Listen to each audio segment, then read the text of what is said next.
السلام علیکم ناظرین، آج ہم ایک ایسے عظیم فلسفی، دانشور اور عالم کی زندگی اور فکر پر روشنی ڈالیں گے جنہوں نے اسلامی فلسفے اور علم الکلام میں گرا قدر خدمات انجام دی۔ ہم بات کریں گے ابن رشد کی، جنہیں مغرب میں ایوروس کے نام سے جانا جاتا ہے۔ ابن رشد نے فلسفہ، میڈیکل سائنس، فقہ اور سائنس میں بے مثال خدمات انجام دی۔ انہوں نے اسلامی دنیا کے ساتھ ساتھ یورپ کی فلسفیانہ سوچ پر بھی گہرا اثر ڈالا۔ آج کی ویڈیو میں ہم جانیں گے ابن رشد کی زندگی کے اہم پہلو، ان کے فلسفے کا خلاصہ، ان کی اہم تصانیف اور علمی خدمات، ان کے نظریات کے یورپی فلسفے پر اثر، اور آخر میں ان کا علمی ورثہ۔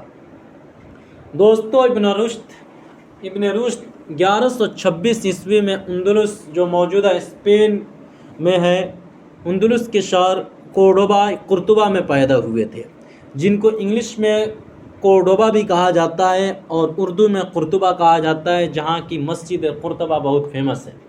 ان کے والد محمد بن رشد ایک مشہور فقہا اور قاضی تھے۔ ابن رشد نے اپنی ابتدائی تعلیم گھر اور مقامی مدارس میں حاصل کی۔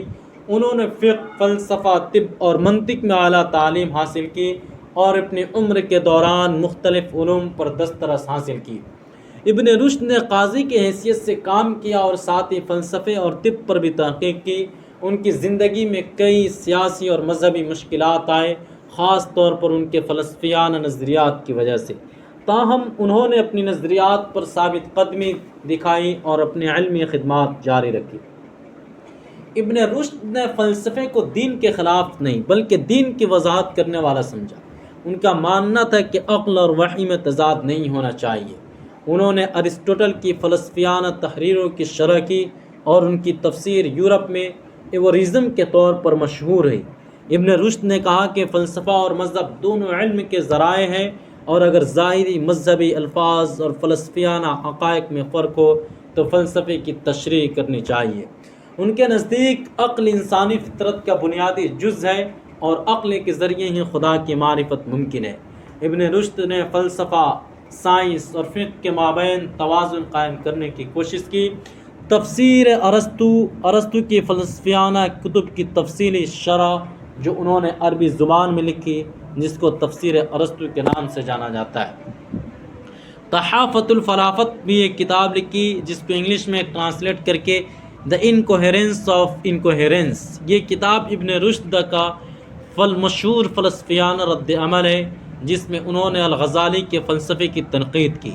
کتاب الفصل بھی ابن رشد کی ایک بہت ہی اہم کتاب مانی جاتی ہے، جس میں انہوں نے فلسفہ، فقہ اور مذہب کے باہمی تعلقات کے اوپر بحث کیا ہے۔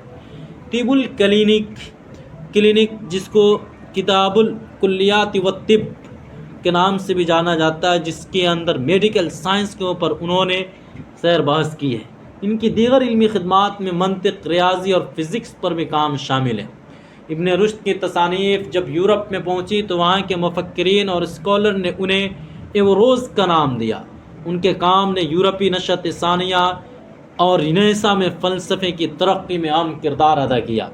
یورپی فلسفیوں نے ابن رشد کی عقل اور مذہب کے مابین ہم آہنگی کی کوششوں سے بہت کچھ سیکھا۔ ان کے فلسفے نے لیٹن اسکولرسٹکس جیسے تھومس ایکوناس کو متاثر کیا۔ ابن رشد نے عقل کے استعمال کو مذہب سے جوڑا، جس نے یورپی فلسفے کو نئے راستہ دیا۔ ابن رشد کو فلسفہ، فقہ اور سائنس کا عظیم مفکر کہا جاتا ہے، اسی لیے ان کی فلسفیانہ سوچ آج بھی دنیا بھر کے فلسفیوں اور علماء کے لیے مشعل راہ ہے۔ ان کے نظریات نے دینی اور سائنسی علوم کے درمیان برج کا کام کیا۔ ابن رشد نے انسانی عقل کی قوت پر یقین رکھتے ہوئے تحقیق اور تنقید کی اہمیت کو اجاگر کیا۔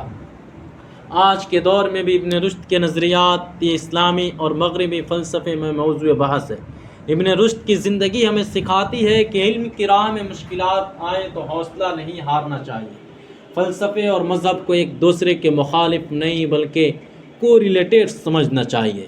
تحقیق، ریسرچ، کرٹیسزم اور لاجک کی روشنی میں حقیقت کی تلاش زندگی کا اہم مقصد ہونا چاہیے۔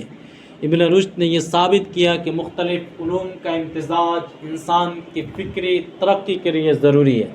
ابن رشد کی زندگی اور فکر ہمیں یہ سبق دیتی ہے کہ عقل و علم کو دنیا کے ساتھ ملا کر چلنا چاہیے۔ ان کے فلسفے نے صرف اسلامی دنیا کو نہیں بلکہ پورے عالم کو روشن کیا۔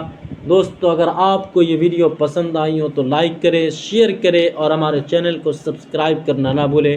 نیچے کمنٹس میں اپنی رائے اور سوالات ضرور لکھیں۔